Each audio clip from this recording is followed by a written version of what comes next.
My message of condolence to the family Munyao Kana Philip. So the turn of events is very, very unfortunate. Na Philip for some time now.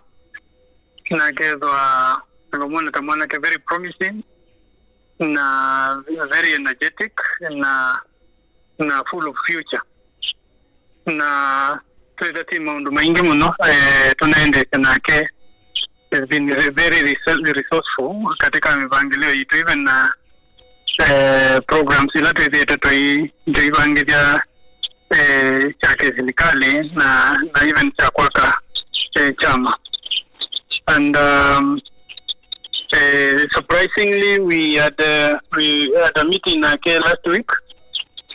Na only a few days later, on Sunday, tukakwata information kana kwa accident.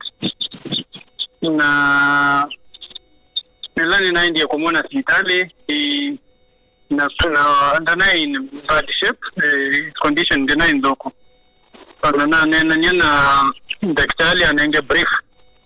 Daktari anaende in any form of danger nondo kisa chonde sionania kana vaina problem visa ya chongo nani kana vaina dina kitoi visa ya all the vitals dana ina any major issue na daktari actually na tunengeta hope kana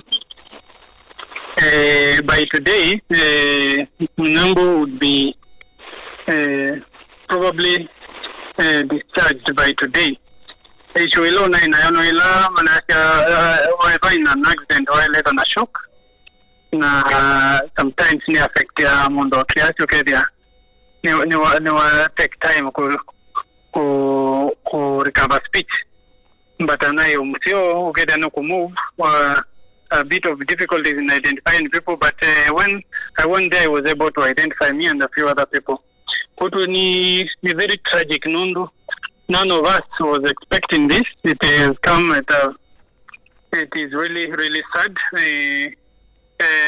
Up to now, majority of us, we still can't believe that Kana Philip Munyao is no more. We are still coming to terms with this sad news. Now, for now, we, to Kujo family,